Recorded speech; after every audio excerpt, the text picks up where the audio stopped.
Angel Mathis is the founder and CEO of Nurses Investing for Wealth. She's been a nurse for 23 years and a nurse practitioner for 17.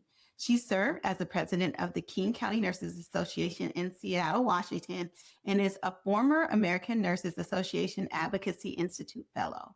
Her work has been featured in journals like the New England Journal of Medicine, JAMA, and Journal of Infectious Disease. When Angel became a nurse, she started building her own money method with a singular goal to break her family's generational poverty curse. Even though her first nursing job paid just $16 an hour, she was able to pay off $200,000 in debt, buy a home in cash, cars in cash, and make work optional in her mid-30s. She's so glad she did because the realities of nursing left her exhausted and she took 5 years off to recover.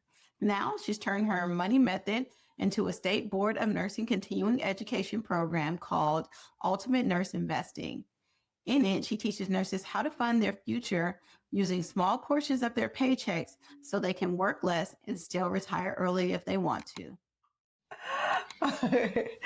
All right. What's up, my financially intentional people? We have a special treat today because we have my friend, longtime friend, Angel Mathis joining us. And she is a nurse and she's in a similar space to me. She teaches nurses how to work towards financial independence in their jobs, where they're at.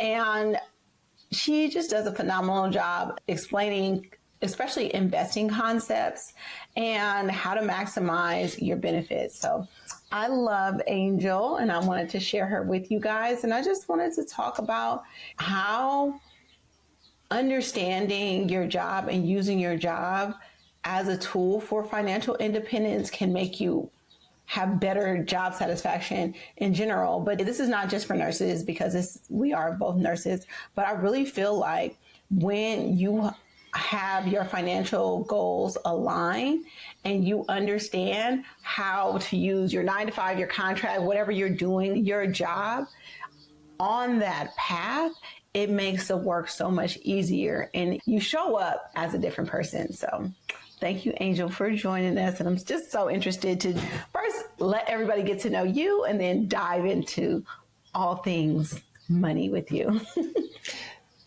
Thank you, Nasima. It is so good to be here with you. You're such a person who I just admire so much. And I think that you're always doing really cool things. And to be here with you, it is just such a highlight for me. So thank you so much for having me. I really, really appreciate you. But let's talk about your background. Like, how did you get started in nursing? Wow. Okay. So going back, I'm going to keep this short and I'm going to start midway through, which is, I've been a nurse for 23 years now. And I'm going to start midway through when at a time not so long ago when I felt completely dispensable at my job, when my medical director looked me in the eye and said, "You already make enough. What more do you want?" And that was in response to me calling a meeting with him, letting him know that I felt pushed to the edge by my packed schedule and too many unpaid work hours. So to get told that I already make enough for not making any money for work hours that I was doing, it hit me like a ton of bricks. And I knew I was coming to that point because I had worked so hard to get to that point. I was working as a FNP at the time in a clinic, and I had barely scraped it together to get to that point. Part of my journey included working night shifts as a CNA while I was in nursing school and donating plasma. And I knew that I wanted to travel, buy a house and invest and do it all while tackling my debt and saving a retirement. But I had no idea how to make any of that work. I found myself in a burnout job that I couldn't imagine doing for another 5 years, let alone a lifetime. And that's when I realized I needed to figure this out for myself. And at first, even logging into my accounts felt hard, and I didn't know what anything meant. But I kept at it, and I started small. I was researching, trying to make sense of my finances, looking for anything that could help me feel like I wasn't just working to survive. And so there I was chipping away at my debt, slowly saving, slowly investing. And I started realizing that I had way more control over my career and my future than I thought. And after just 5 years, I was nearly debt free and I had $100,000 invested. But I was still a stressed out FMP. And I wanted to know, can I quit and be okay without ruining my future? And that's what I did. I quit nursing. So I was 35, I quit nursing, and I put my system to the full test. And I hiked the Pacific Crest Trail, that trail that goes from Mexico to Canada. I learned Spanish in South America. And during that time, I bought my house in cash, cars in cash, all while staying on track for retirement and increasing my net worth. My mind was blown, but at the same time, I was terrified that I was going to run out. But I didn't. And eventually, 5 years later, so 35, I did that. 5 years later, I went back to nursing. But it was because I wanted to, not because I had to. And that changed the way I showed up as a nurse. And so that's my story. I know what it's like to feel stuck, giving everything, caring for others, feeling like no one's there for you. It does feel unsustainable. It did for me. But I have learned for myself that the key to surviving nursing is to find the things that you can control and control them. And to me, the number one thing you can control is your own financial strategy.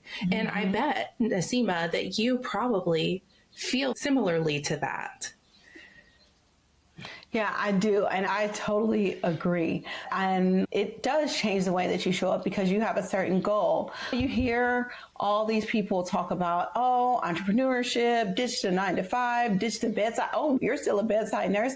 I am. And you know why? Because I know how to use my benefits. I know how to invest my money. And all of those things have made me a millionaire. And I enjoy doing it. And I know how to control my environment. And I don't do work that I don't enjoy.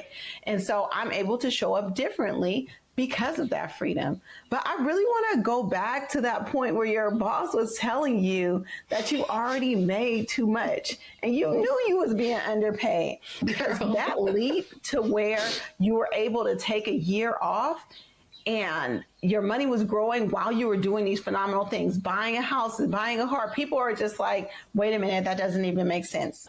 Bring us back to that. Like, how did you get there? First of all, did you leave that job and go somewhere else? Did you do it within that job? I know that you're like, wait a second, black spots, black holes, fill in the blanks. We need more. We need more. Okay.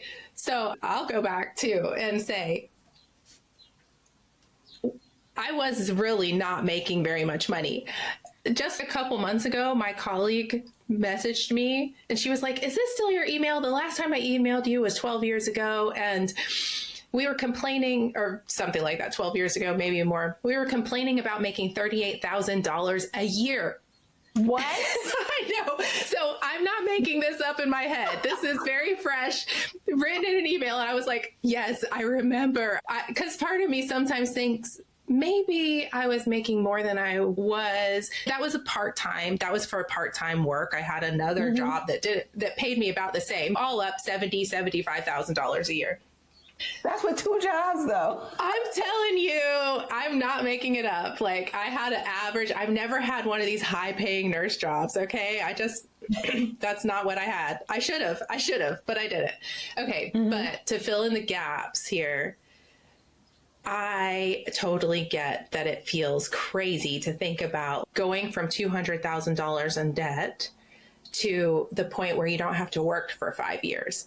It felt crazy to me too. And there was a 6-year period where I was paying down that debt and working to that point of quitting, I didn't know that that's what I was doing, but I was serious, right? I was like, I need every single dollar that I earn to mean something, because this is not going to be my life forever.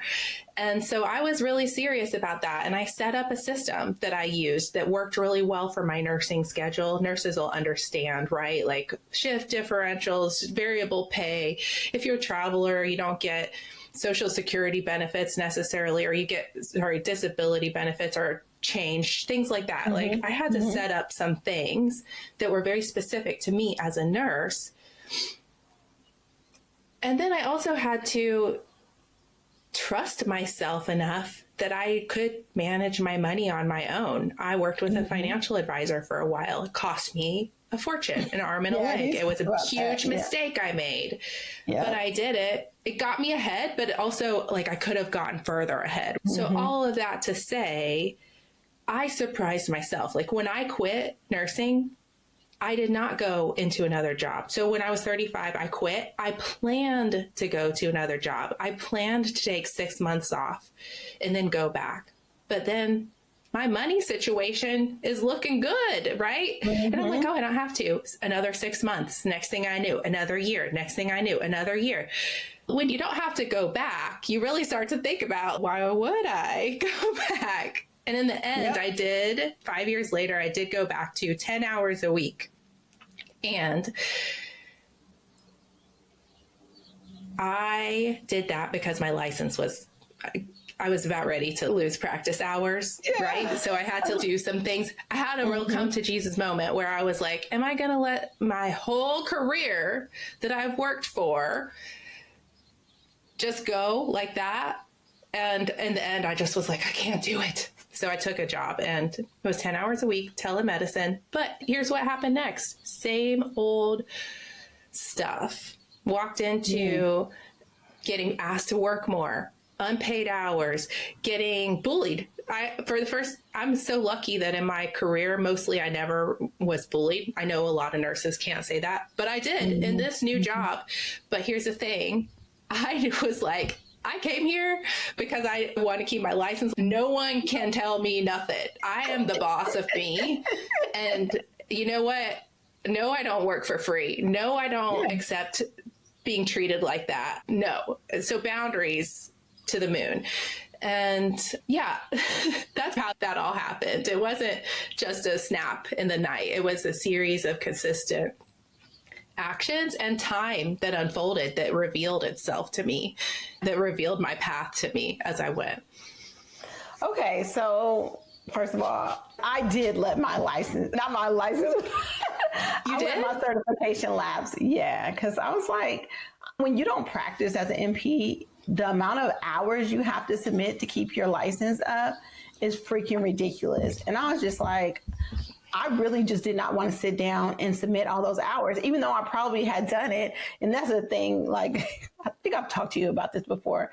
Like, there really needs to be a way, like, when you take CEs, it needs to just live in a repository and somebody could just go look and see where it goes. Because why am I doing all this data collection in 2025 or whenever it was? But still, there's nothing that exists right now. Business idea. Anybody's listening. That is a business idea. There should be just a clearinghouse, right, of CEs that everybody knows. And you can just see, just like you can pull up your license, you can pull up how many CEs you do. Anyway, that's my rant for today. But yeah, I let mine lapse. But I really want to talk about numbers again. Yeah, sure. I think maybe I missed it because the baby was yelling in my ear and I couldn't really hear. But okay, so you paid off $200,000 in debt. Okay. And then you were able to save how much before you quit?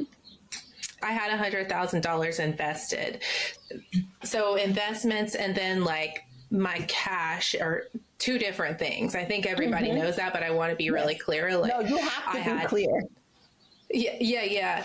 And so investments, to me, investments are like the holy grail, right? Get that money in there and don't touch it. And even now I'm still like, don't touch it. protect it within the inch of my life because it grows, it grows, it grows and grows. So, you know, people say once you hit that 100,000 investment mark, your money starts to like really compound. Really and grow, that is really what fast. I would, Yes. yeah, I experienced that. And I was shocked. I just prayed up until that point that what I learned about investing was true, which was that compound interest would do a thing. And that's the first time. So after I quit, I had that nest egg, right? I had that nest egg in there and it did work. It did, the compound interest did go to work, but I never touched that money in the meantime. So some other numbers that you might be interested in. What was the money that you lived off of? Yeah. So it was savings. So Okay, I basically had saved up for a prolonged period of time off that I was really clear about what my bills would be. And when I walked the Pacific Crest Trail, there's not a lot of bills. Like you sleep outside. We had to buy groceries. We would stay in hotels every once in a while, a couple, maybe once or twice a week. Depends. But there's not a lot of bills. So the Pacific Crest Trail was 5 months of life that was really low cost. But I traveled around after that. There were a lot of things that happened during that time, including becoming primary caregivers for my husband's dad who passed away, which was really, really sad and a big expense in our lives. But we had the money set aside, saved. We didn't save it for that. But this is the thing. You don't save always because you know what you're going to use it for. But here's the other trick in that 5 years off is that we, after the Pacific Crest Trail, we didn't need a lot. We only, for 5 months, we only had what we carried on our backs. And that changed our whole mindset about what do we even need in life to be happy, because we were happier than we had ever been living outside in the woods, not working. And so with nothing, with practically nothing, a tent, we wore the same clothes every day. It was just basic. It was so basic. So coming off of that, going into life was like, we don't need a lot. We're getting rid of stuff. We're going home and we're like, we get rid of all this stuff. It's holding us back. And we ended up traveling more. And we traveled to Mexico a lot, South America, Central America. We traveled for years. And those countries are very cheap.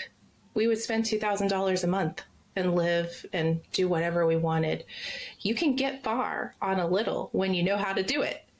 That's right. And so that's another number that mattered. And the other big number that matters during that period of time is that way back when we first moved to Seattle, 2005. It's Seattle, one of the highest cost of living areas. Yes. And so there's goods and bads to that. So we moved there in 2005. We lived in the center of the city and making my $38,000 a year, $70,000 a year. It's crazy. Absolutely crazy. We bought a condo there in Seattle, 600 square foot condo, and loved it. Lived there for 13 years. And during that 5 years away, we did sell it. And we bought another house in Tacoma, which is just 30 minutes south of Seattle, but lower cost of living, like medium cost of living, I'd say. But we were able to cash that house out, buy that house in cash. So that was a good investment for us in the long term. And then invest a bunch of other money that we had. We took all of the leftover money from our house sale and our house purchase. We had another $150,000 or something. Oh my goodness. We could invest it. Yeah. So all of those numbers, because of the steps that we took in those 6 years prior to me quitting, all of those numbers started to catch up in the next 5 years of not working. And that's how that all worked. And it's a great testimony to the snowball effect. Yes. Just like your debt can compound and grow really, really big, that's how you have to treat your investments, because they really, really do compound. Okay. So you're married, and your husband, did he quit working at the same time, or did you guys have his income too? Yeah. So my husband, he's a psych nurse, And we walked to the Pacific Crest Trail together. He did quit working at the same time. And then those 5 years, he ended up working per diem. And his thing was about one shift a week, I think. I have to think back because that was now more than 5 years ago. But we traveled a lot during that time. And so there were times, I think probably what he would have done is he would have had some shifts and then we would have gone and traveled and then picked up some shifts. But there was some income from him being a nurse during that time. But really it was, okay, so you paid off your debt, you had a good 6-figure investment. And so basically you had your savings, but you were still maintaining your other apartment while you were walking that trail for 5 months. So you still had those expenses, right?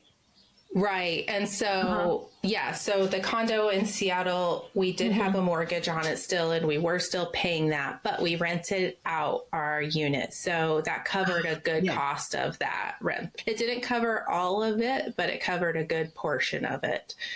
So your basic only expenses were what it took to survive on this trail, plus like the little bit in between. So you weren't burning through your resources while you were on the trail. And then during the 5 years where you just stayed off, you were able to. Wait, Angela, you never told me the number. Like, how much did you have saved to be able to not work for 5 years? I would have to go back and look because I don't even think about my accounts in that way. Let me explain. Yes, please. What I do and what I teach other people to do is to think about, for example, let's take my mortgage, right? Like I knew my mortgage was, I don't even remember, $1,500, $2,000 a month. I don't remember, but I knew it was that. And I knew I will plan to take off a year. So 2,000 times 12, 24,000. I had 24,000 set aside. Okay. And probably less because I was planning to rent. But do you see how I would have done that? I would have done that for every single thing. My phone, my electric, my water, because I still had bills that I paid too, even though I know that part gets muddy. But you get the point, right? There's still like expenses still stack. And then when you're traveling, you have expenses with traveling. And I just set aside, every month leading up to that, every month I was just setting aside like a little, so that in my mind, I was like, you're going to be able to take a year off. And then I didn't spend as much as I thought as I would in that year. And that's why it turned into 2 years and then 3 years and then 5 years. And one thing that I will say that I'm really good at is living cheaply. Personally, I love to live small and I love to live cheap. I'm just not a material person. I put this outfit on for you, Nasima. Normally I'm like in a t-shirt that I've had for 20 years and I'm still walking around being like, this t-shirt has a hole and it's brand new. I'm that person now. So I just live cheap and that's just how I am. And it's taken me far and it's given me this flexibility in my career. But Angel, like, and you're saying you live cheaply, but I feel like you are really living a rich life, like the experiences that you have. And also, like, I think like we brushed over this, but for you to be able to take 5 years off, I think is like phenomenal because like, I think a lot of people really look at time off, like just as far as retirement, like you have to work until, you know, you're 60 and then can enjoy life. Like where I've really embraced the philosophy of retiring often, right? Taking these gaps while you're still able, while you can travel the world where it's not so cumbersome. For me, it's like when I can spend time with my kids, because we only have 18 summers, right? I don't want to give that up just to be working and just to save money for my retirement. Like I understand and calculate, yes, I could work this much and then be able to retire in a couple years, or I can minimize my work, spend time with my kids right now, and then maybe add on a couple more years in the back end if I need to. I think that a lot of people don't think like that.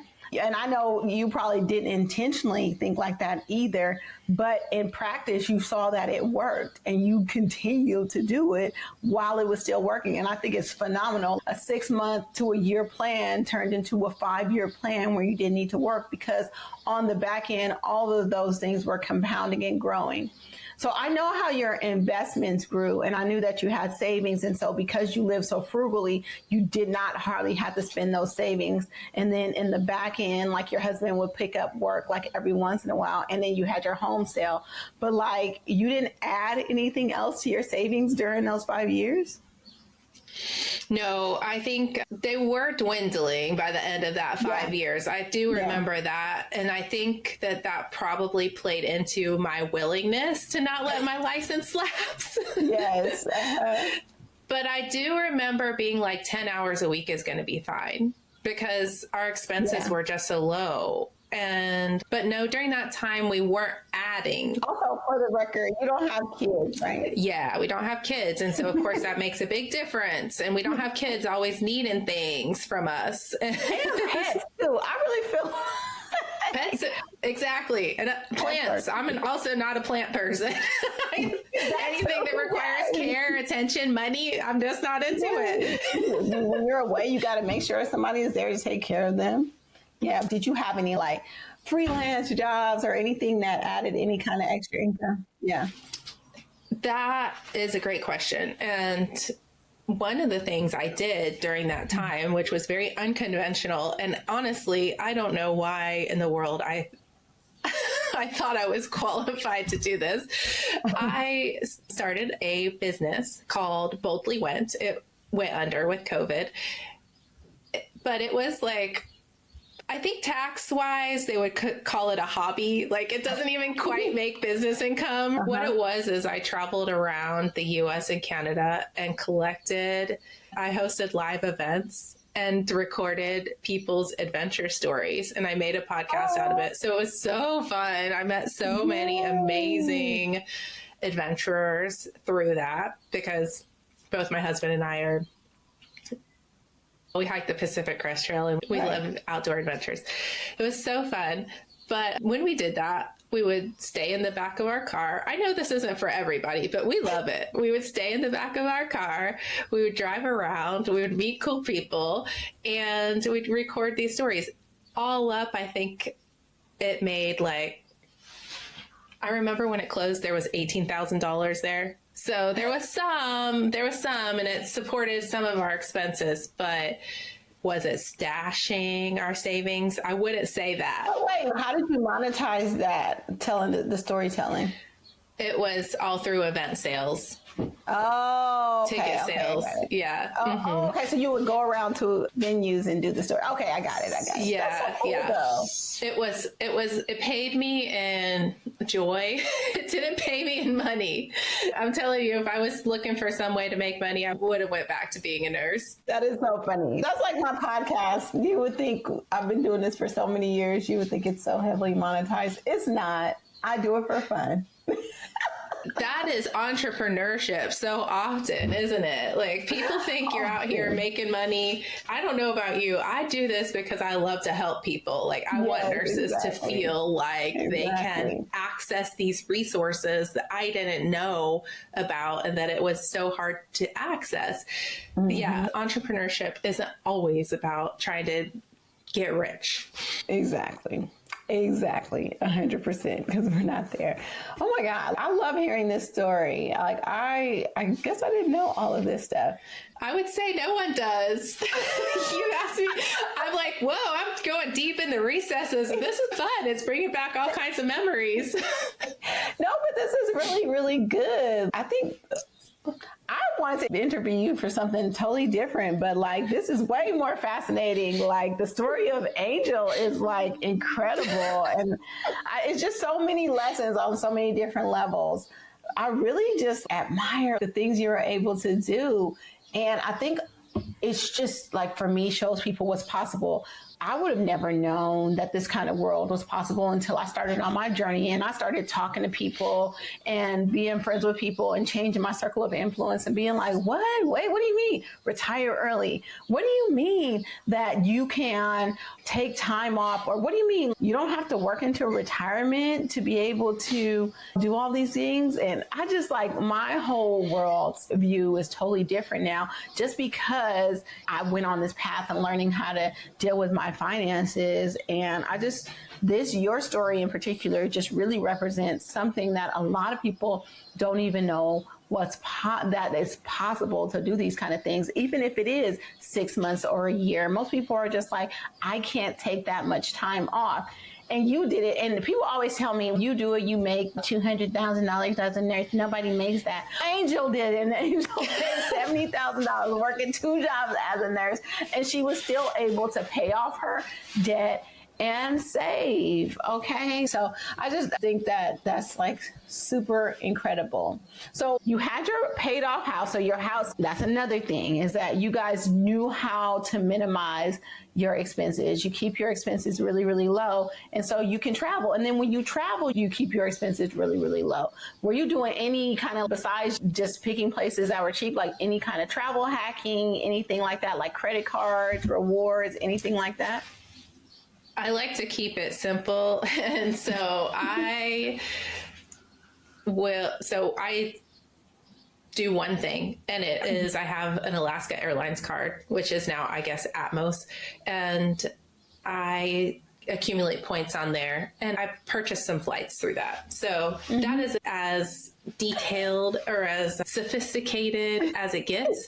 Other than that, I just find, and this I think is also a big learning that I've had, which is that it actually doesn't cost all that much more to travel and live your life as it does to stay in one place and live your life, especially if you don't need to duplicate expenses. So, if you can, like me, have a house paid off, I know that's a dream for many, and it takes some work to do, and maybe some creative thinking, sell one and buy a cheaper one, right? It takes some work. I get that. But if you have a house that's paid off and you're not duplicating those expenses, suddenly you're like, it's not that much more expensive. I learned this. I could spend a month in Mexico for the same amount and spend the same amount as when I'm living in Tacoma, Washington. And so why not? Why not? Because it's amazing. It's fun. There's great food, all the things, right? Like, why not? So that's not a travel hack. It's just something that I learned by doing it that really surprised me. And since I learned that, and because I am such an adventurous, independent person, my top 2 values, because I am that person, that's a way that I like to live my life. I like to spend my life like that. Again, it's not for everybody, but for me, that's at the extent of travel hacking. I have some points, some air points, and I just have learned that it doesn't cost very much more or at all more when I do it, if I choose the right places to go. I think, call it like capitalism, all these kind of things. I know we benefit from capitalism for our investments and all of those kind of things. And it's a complicated thing, but like, we're fed to basically be worker bees like our whole life. And that has to be the only way. I don't even think people can wrap their brain around the fact that you can just be and live and not have to work for that amount of time. Like, I just think like people are just like, wait, but then what are you going to do like for work? And it's just, no, my money is there. I have savings. I have something to live off of. It's crazy that a lot of people can't envision this kind of life for themselves. And I just think it's like super cool. But like you said, like it takes a little bit of creativity and doing things that most people wouldn't do, right? We fantasize this American dream and all the lifestyle inflation that happens because of it, like buying a big old house and having to live there. And people don't understand the sacrifices that you're making in order to do that, your sacrifices to your freedom, your ultimate freedom, and your choice to be able to not work by doing those things. So I think, again, this is like a really, really good example of taking back control of your life by the financial decisions that you made and were very intentional about. What do you feel like, and this is just like a hot topic right now, like about President Trump introducing this 50-year mortgage? I'm sorry, who? have no idea who you're talking about. Oh my God. That name doesn't register with me at all. I actually, okay, I'll be honest, I haven't heard about that because I really tried. No, I didn't know about it. I don't know how I would feel about it. For me, I will say what I felt about having my own mortgage, which was I wanted it gone as soon as possible because I felt like it was an anchor holding me down. Because I felt like as long as I had that mortgage, I did need to work to earn money to pay it. Where when I got rid of it, that pressure didn't hold me there any longer. Now, I have a whole different way of thinking about it too, which is people can have mortgages and still invest and do well. I've heard you talk about it, Naseema. You teach your people about this all the time, right? But that's how I feel. So 50 years, like, why would I want that? I wouldn't want that. But maybe someone out there wants it. And it could be a good investment strategy for the right person. For some people, right? Yeah. But I feel like the way that it's marketed is to make housing more affordable and to get more people to buy houses. And I'm just like, really, if you have to put something on a 50-year mortgage just to be able to afford it, it's probably not a good investment. There's that.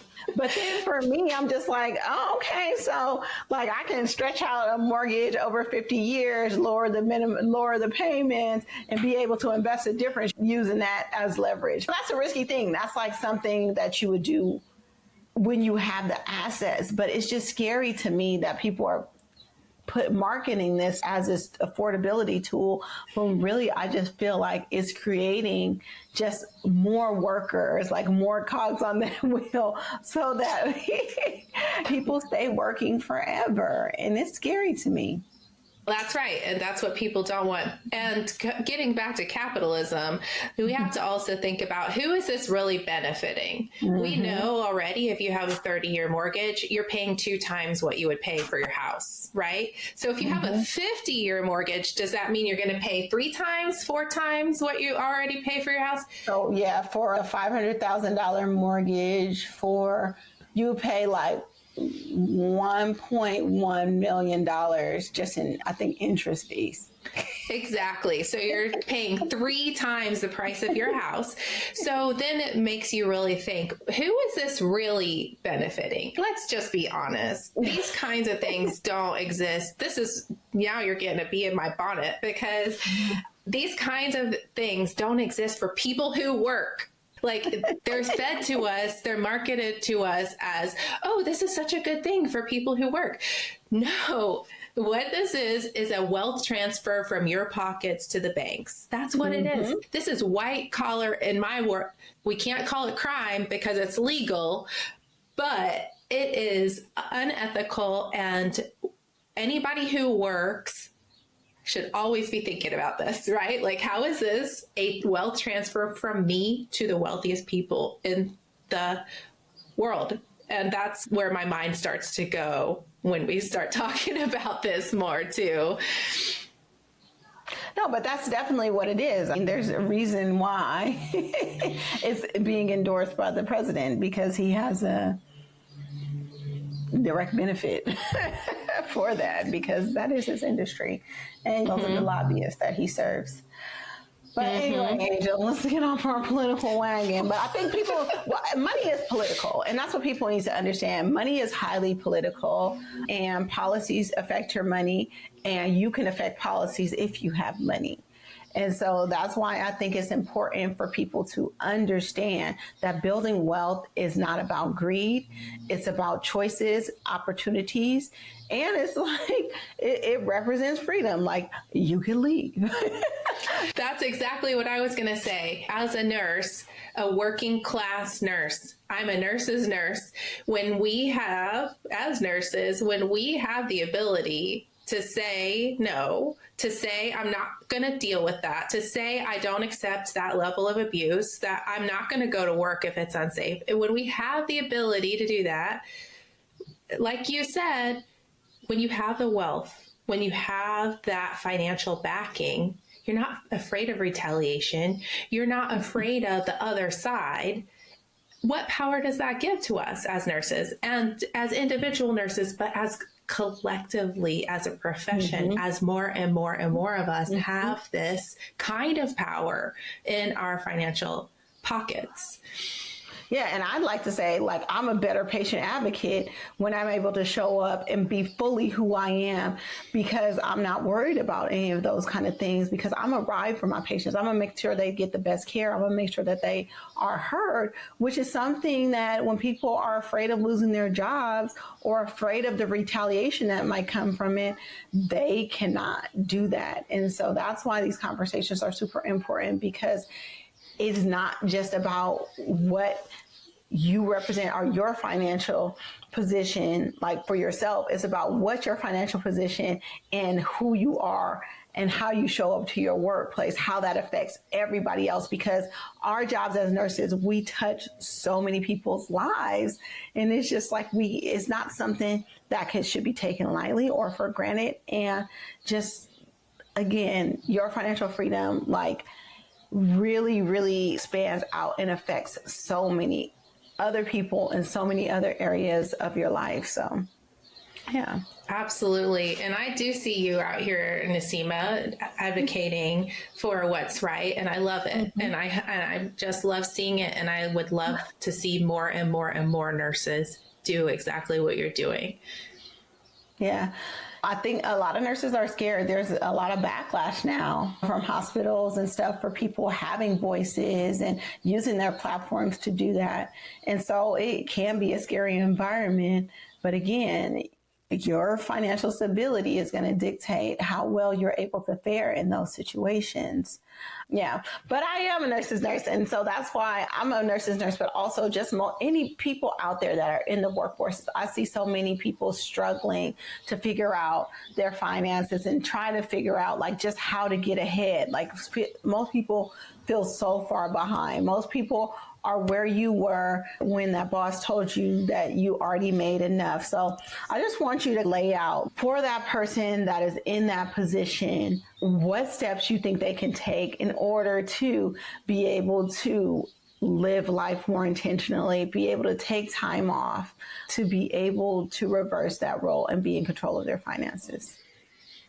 Yeah, that is such a great question. And thank you so much for bringing it to the surface, because I can speak from my own experience, but I can also speak from the experience of the people, of the nurses that I help, which is one, it's uncomfortable, period. Like, just let yourself release all shame, release all judgment, and just lean into how uncomfortable it feels when you feel like you're underwater, when you feel like you don't know how you're going to make ends meet right now, or when you feel like you have no idea what the next step is. Just allow yourself to feel that, because the only way to the other side of that is to go into it. And then what I mean by going into it is let yourself get help, either do it yourself or get help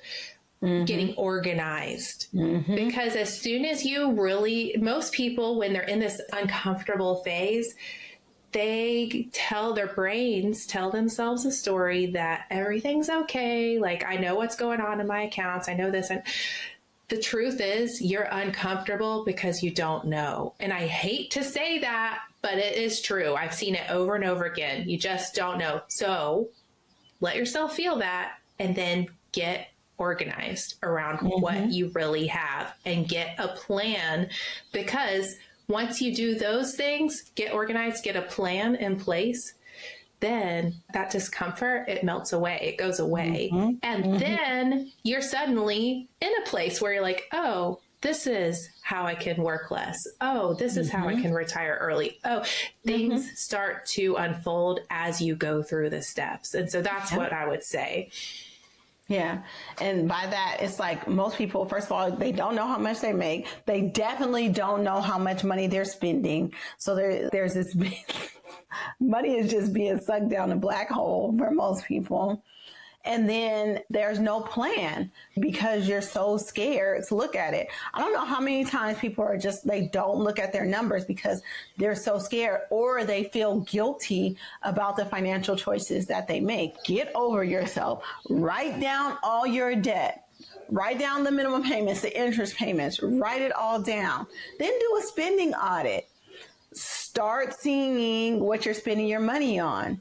Then create a plan, because once you have a plan and you start to know, okay, this is how much I need to put towards debt, that extra money that you had that just went out the window, first of all, now you're having your money work for you. And so you see what's going on, which creates more wins. But then you stop spending money on stupid stuff that doesn't even matter, because half the time when you get an Amazon package to your door, you don't even remember what you bought. Okay. So it's like things that are super important. A lot of times the spending and the consuming is just because you don't have a plan around your money. And so, in so many ways, like you're saying, just look at your numbers, understand it, forgive yourself. It is hard, but there's no way to get over it, but to go through it. You have to go through it. You have to feel the things, but then you have to put in the work. And a lot of people are like, oh my God, there's so much work. That's too much.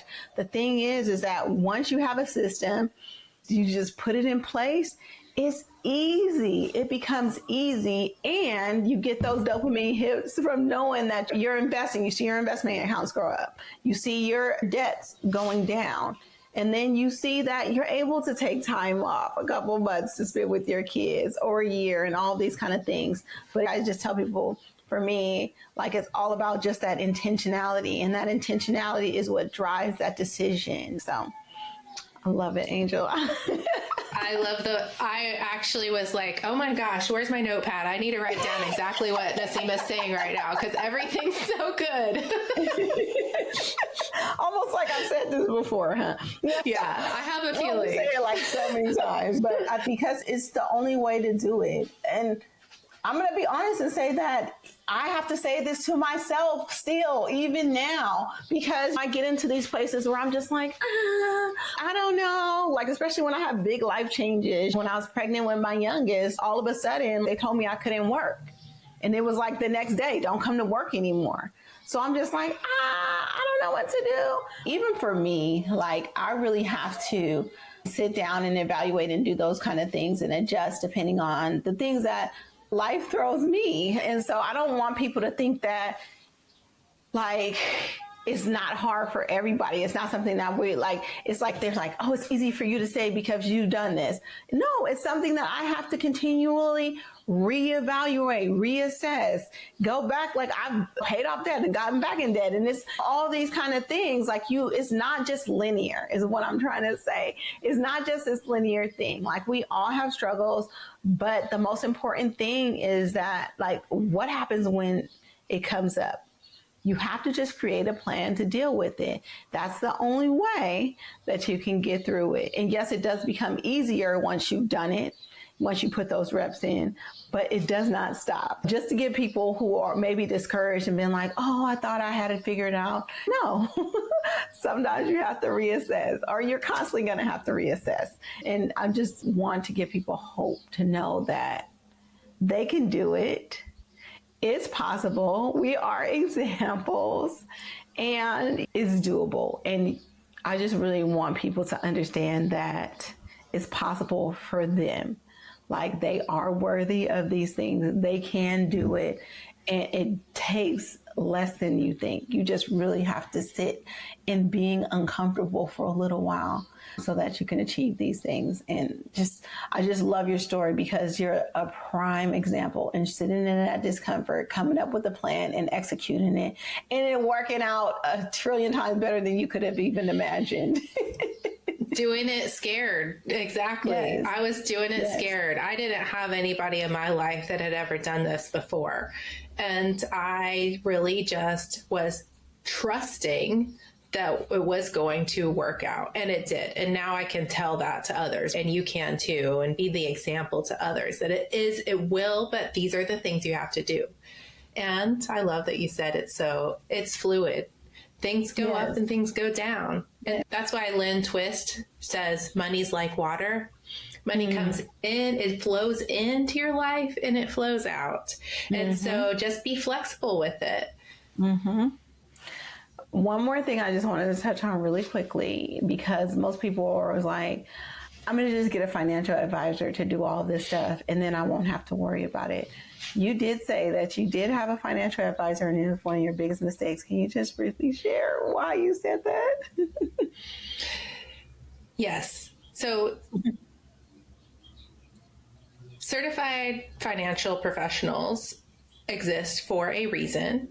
And I've come to learn they exist for a reason. They exist to transfer money from your pockets to big banks. There's a reason if you look at the largest companies in the world, many of them are banks because they're experts at showing up to the working class or the general public and saying, here I am to help you. But what they're really doing is investing you in a way that takes your money. And so that's what happened to me. My financial advisor was lovely. I nearly cried when I broke up with him because we had a 10-year relationship and I didn't want to break up with him, but I knew I needed to when I realized that the fees that was costing me for a fee-free advisor had cost me more than $350,000. And I'm so glad that I found it 10 years after working together, because what is the relationship of most financial advisors? 30 years, 40 years, 50 years? That would have cost more than $1 million. And so it was a lesson to me. It happens every day. It happens to my students every day. And the thing is, I'm not opposed to banks making money. What I am opposed to is when nurses like myself or like you or like any other nurse is out here breaking their back, physically, emotionally exhausted, and getting stuck in a job like that where they cannot take care of themselves or their family. They need every single dollar that they make to count. And I'm going to bring that back to say that I've learned that the finance profession exists for one reason, and it is to make themselves money. They're not here to teach you. They're not here to help you more than they're here to help themselves. And nurses are in too much of a precarious position in our careers with the kind of work that we do to let it happen to us blindly. If you want to let it happen to you and because you've calculated the risks, that's a different story. But to let it happen to you blindly, I cannot stand by anymore and watch that happen to nurses. And I think we're targeted too. We're used to being caring and all of those kind of trusting and doing all that kind of stuff. And so we're often targeted. I can't tell you how many these professionals, these finance professionals have been like, oh, like I get in touch with your members and the people in your audience. I want to get in front of your audience. I'm like, no, I don't believe in that. We're not going to do that. No, we're not. No.